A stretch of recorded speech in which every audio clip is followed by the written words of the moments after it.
fuel and workforce costs are today two of the most significant expenses for airlines if you look at their reports. And we've seen airlines begin to invest in urban air mobility and regional air mobility. Are you seeing the investment community take similar interest in bringing this to the market sooner? Yeah, I think there's been a tremendous amount of interest in Xwing, in regional air mobility, and autonomous flight. We've got a significant amount of interest, not just from the investment community, but from OEMs and so many people that are understanding the current pilot shortage and how everything we've talked about today, right? All of these communities that are losing service. How do we start to expand aviation? How do we bring air travel more into people's life? And so I think it's really, it's starting to click. I've been getting a lot more interest and conversations about regional air mobility than I have in the past. And much of my background is both in urban air mobility and in regional air mobility, and I'm trying to understand, what is this advanced air mobility space? And I truly think, within the last few months, as we've seen a lot more shift into this regional air mobility and using conventional takeoff and landing aircraft, utilizing the 5,000 plus public use airports, providing accessible transportation to small communities.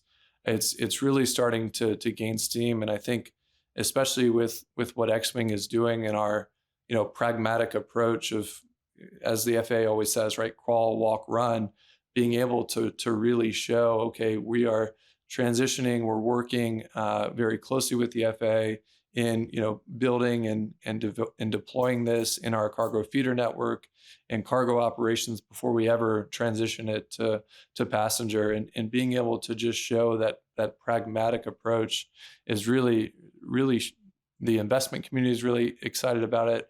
OEMs are excited about it. Many different people across the aviation industry and beyond are starting to understand the opportunity that this has, not just for air travel, aviation, moving goods, e-commerce, but really for communities and the world to provide a new transportation system. And what I mentioned before of this gap where there's just not a significant amount of opportunities or options for you to really travel in that 50 to 500 or 80 to 800 kilometer range. It's interesting that you mentioned the crawl, walk, run idea, because I was at a DC Aero Club luncheon, and they were just talking about the FAA reauthorization bill coming up, and they were saying just how the urban air mobility sector are the people who seem to be doing it right, because they're embracing that approach of crawl, walk, run,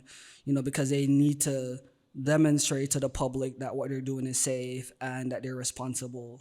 Yeah, I think with Xwing specifically, I think we've been, what we hear quite frequently is you're using an existing platform, right? You're using a Cessna 208, you're using a Caravan. It's a workhorse. It's everyone loves a Caravan. It's everyone knows it, right? It's a very commonly used, especially in cargo as well as in passenger.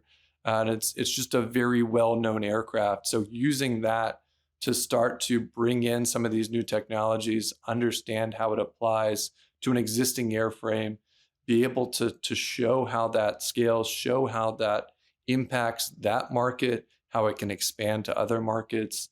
And, as I mentioned, crawl, walk, run, and really start to expand out the opportunity space for, this regional air mobility thought as to how it can come from these cargo into passenger into a broader transition, as we've discussed, on how we move about the country, and really connect a lot of these communities.